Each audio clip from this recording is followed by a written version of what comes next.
अस्सलाम वालेकुम dear candidates, Shabana नवाज़ तव्हांजे पंहिंजे चैनल में तव्हां सां मुखातिब आहियां। डियर कैंडिडेट्स, तव्हांजे कमेंट्स में तमामु घणा सवाल अचनि पिया त SPSC सिंधी सब्जेक्ट जी कमीशन जी तयारी कीअं कजे, सब्जेक्ट स्पेशलिस्ट जी तयारी कीअं कजे, या HST SST जी तयारी कीअं ऐं किथां कजे। ऐं कुझु कैंडिडेट्स जूं इहे बि शिकायतूं हुयूं त मैम तव्हां IBA PST GST 2021 में तमामु घणी तयारी कराई पर SST ऐं HST जे हवाले सां तव्हां तयारी न कई आहे, कराई आहे, एतिरी न कराई आहे एज़ कंपेयर जेतिरी 2021 में कराई आहे। त मां इन हवाले सां पहिरीं बि अर्ज़ु करे चुकी आहियां ऐं वक़्तनि ब वक़्तनि तॾहिं बि मां पंहिंजे प्रीवियस क्लासिस में बि इहो ई चयो हो, हाणे बि इहो ई चवंदसि त बेटा जीअं हमेशह मां तव्हांखे इहो ई चवंदी आहियां, बींग हिकिड़े उस्ताद जी हैसियत सां या हिकु गाइड, हिकु कोच, हिकु ट्रेनर जी हैसियत सां, त हिकिड़ो कोच जेको आहे, टीचर आहे, ट्रेनर आहे, उहो तव्हांखे गाइडलाइन ॾेई सघे थो, पढ़ाइणु सेखारे सघे थो, रोड मैप ॾेई सघे थो, त पढ़ी नथो सघे। जीअं हिकिड़ो जीअं मां तव्हांखे हमेशह चवंदी आहियां त दंगल मूवी मुंहिंजी फेवरेट आहे, हुनमें जेको आमिर खान आहे, जेका हुनजी धीउ, हुनखे उहो चवंदो आहे त बेटा मैं आपको लड़ना सिखा सकता हूँ लेकिन लड़ना आपने खुद है। So as it is same कि लड़ना आपने खुद है, पढ़ना आपने खुद है। हाणे ॾिसो, मां हमेशह जी चवंदी आहियां त नहीं होगी तो कह देंगे वफादारी नहीं होती, नहीं होगी तो कह देंगे वफादारी नहीं होती, मगर हमसे मोहब्बत में अदाकारी नहीं होती। इन लाइ न को मुंहिंजी दुकानदारी आहे, न को मुंहिंजी अदाकारी आहे। अल्हम्दुलिल्लाह तव्हां मूंखे भले एज़ अ यूट्यूबर सुञाणींदा हुजो, पर YouTubing is not a my profession and not a my source of income. That's why मूंखां इहा दुकानदारी न आहे पुॼंदी।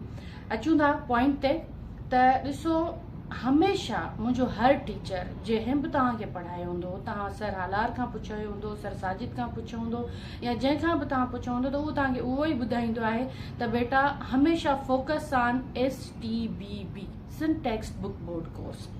हाणे सिंध टेक्स्ट बुक बोर्ड जो कोर्स छा आहे, प्राइमरी लेवल आहे, ज़ाहिर घटि आहे, 5-6 ताईं, वरी 5 to 15 आहे, तव्हां 8 ताईं पढ़ो था।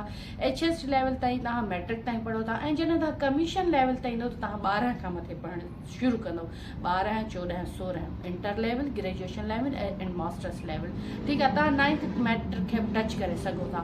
हाणे सिंध टेक्स्ट बुक बोर्ड जो सवाल आहे, मूंखे कॾहिं कॾहिं थोरो उहो थींदो आहे त या त मां सुठे तरीक़े सां पंहिंजी ॻाल्हि तव्हां ते कन्वे नथी करे सघां, या तव्हां सम्झी नथा सघो। हाणे हिकिड़ो सवाल आहे, जेकॾहिं मां 8th दर्जे जो हिकिड़ो क्लास आहे, अगरि लिखां थी त क्लास सिंधी सब्जेक्ट क्लास 8 ऐं सबक 14 IBA मथां लिखां थी फॉर IBA PST GST 2021। ठीकु, हाणे छा उहो ता हयात IBA PST GST 2021 वारा लाइ थींदो? अगरि जे 2023 में, 27 में, 25 में PST GST जो तयारी कंदो, त छा उहो क्लास नथो वठी सघे? या अगरि मुंहिंजो 9th मैट्रिक जो क्लास जेको बि आहे, उन ते अगरि मुंहिंजे क्लास जे टाइटल ते लिखियलु आहे त this is for IBA PST GST 2021, त उहो उनजे लाइ आहे। ऐं वरी जेकॾहिं मां उहो साॻो सबक, साॻो कोर्स पढ़ायां HST SST जे लाइ, त मां साॻो लिखां। मतिलबु ईअं कयां त अगरि जेकॾहिं मां 9 दर्जे जो लेसन नंबर 4 पढ़ायो हो PST GST 2021 में, उहो टाइटल ॾिनो हो, त तव्हां सम्झो था त बसि इहो क्लास उन लाइ आहे। वरी जॾहिं मां 9th मैट्रिक लाइ SST HST जे लाइ पढ़ायां, त उन साॻे क्लास खे या हीअं कयां, सिर्फ़ु टाइटल चेंज करे तव्हांजे साम्हूं पेश करे छॾियां, त तव्हां सम्झंदो त मैडम शबाना इहे इलाही सारा क्लास ॾेई छॾिया। मां तव्हांखे हमेशह सम्झायो आहे त सिंध टेक्स्ट बुक बोर्ड खे फोकस कयो, कोर्स कॾहिं चेंज न थींदो आहे। ॾिसो, सिंधी आहे, सोशल स्टडी आहे, जनरल साइंस आहे, पाकिस्तान स्टडी आहे, मैथमेटिक्स आहे। क्लास 5th खां वठी कोशिशि कयो, 4th 5th खां वठी मैट्रिक ताईं, पोइ भले उहा 5 to 15 कैटेगरी हुजे, PST GST जी हुजे, HST SST जी हुजे, या का सब्जेक्ट स्पेशलिस्ट हुजे। ज़ाहिर साइंस वारो साइंस जे सब्जेक्ट्स खे फोकस कंदो, सिंधी वारो सिंधी खे घणो फोकस कंदो।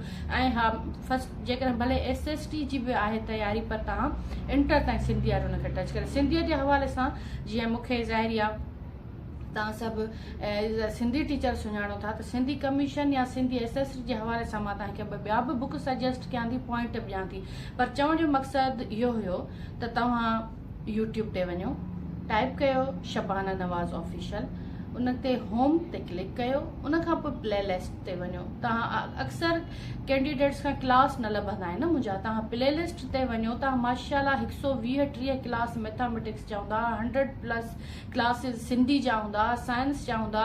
मुंहिंजे चैनल ते हिनमहिल अलाह जो शुक्र आहे, बल्कि तव्हांजो पंहिंजो चैनल, उन ते नियर टू 1000 क्लासिस थियण वारा आहिनि, 980-85 क्लासिस हूंदा। या ज़ाहिर आहे उहे सभु पढ़ाई जा आहिनि, उहे सभु इन्हनि ई सब्जेक्ट्स जा आहिनि।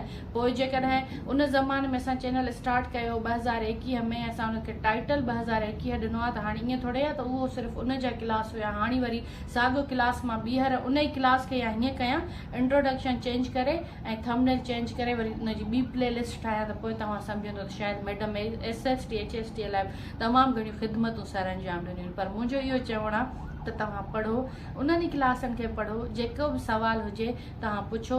ऐं इवन मां तव्हांखे हमेशह जीअं चवंदी आहियां त PDF में या हार्ड में पाण वटि इहे बुक्स रखो, त तव्हांजी तमामु सुठी तयारी थी सघंदी। वरी अचूं था जंहिं मूं वटि हिनमहिल मुंहिंजे हथ में 9th क्लास जो बुक आहे। 9th क्लास जो जॾहिं ही कोर्स चेंज थियो त मूं तमामु घणो हिनखे एप्रिशिएट कयो इन हवाले सां, ऐं मूं तव्हांखे इंट्रो बि ॾिनो हो त हिकिड़ो जेको मज़मून जो पोर्शन हुयो, मज़मून काफ़ी एज़ इट इज़ सेम हुया जेके पहिरीं हुया, पर हिन में जेको ही पोर्शन हुयो जंहिंमें कहाणियूं, नावल, आतम कहाणी, सफ़रनामा हुया, ही एडिशनल पोर्शन हुयो। हालांकि पोइट्री जो साॻियो हुयो, पर ही पोर्शन मूंखे ॾाढो वणियो हुयो, मूं हुनखे एप्रिशिएट कयो ऐं मूं चयो त अहिड़े क़िस्म जा सवाल जेके आहिनि उहे इंटर लेवल में कोन्हनि के, पर ग्रेजुएशन जी जेका असां BA फाइनल जी मां सिंधी पढ़ाईंदी आहियां त उन में आहिनि। कहाणी जो पोर्शन अलॻि आहे, कहाणी अफ़सानो, ऐं जेको आहे पोइट्री जो अलॻि आहे ऐं मज़मून जो अलॻि आहे। पर हिते थोरो मज़मून खे बि टच कयो वियो आहे, आतम कहाणी बि आहे, सफ़रनामो बि आहे, ड्रामो बि आहे, तंज़ मज़ाक़ आहे। त मतिलबु 9th क्लास खां वठी तव्हांजे सभिनी शइ लाइ कॉन्सेप्ट क्लियर कयो अथव। ऐं हिकिड़ी जेका आहे लेसन आहे त सिंधी अदब जी मुख़्तसिर तारीख़, हिते तव्हांखे 5 नंबर ते मिलंदो ऐं पेज नंबर 29 आहे सिंधी अदब जी मुख़्तसिर तारीख़। ऐं इंटर क्लास में तव्हांखे मिलंदो सिंधी अदब जी मुख़्तसिर तारीख़। इन में तव्हांखे नावल जे बारे में बि ॿुधायो वियो आहे, अफ़साने जे बारे में, ड्रामे जे बारे में। जीअं पहिरियों नावल मिर्ज़ा कलीच बेग जो आहे, पहिरियों जेको आहे तबज़ात नावल आहे दिलाराम 1888 में, मिर्ज़ा कलीच बेग जो आहे पहिरीं आतम कहाणी मिर्ज़ा कलीच बेग जी आहे, पहिरियों मज़मून कंहिंजो आहे, पहिरियों अफ़सानो कंहिंजो आहे, पहिरियों ड्रामो कंहिंजो आहे। त जेके पहिरियूं शयूं आहिनि उन्हनि खे जेके सिंधी सब्जेक्ट वारा आहिनि उन्हनि खे उनखे ज़रूरु टच करणु घुरिजे। ऐं इहो जेको सिंधी अदब जी मुख़्तसिर तारीख़ आहे, इहो लेसन आहे 9th क्लास में, उनखे बि पढ़ो, इंटर क्लास में उनखे बि टच कयो। ऐं सिंधी अदब जी मुख़्तसिर तारीख़ वरी मुकमल किताबु आहे डॉक्टर अब्दुल जब्बार जूणे जो या अकबर लिगारी जो, उनखे बि ज़रूरु तव्हां ॾिसो।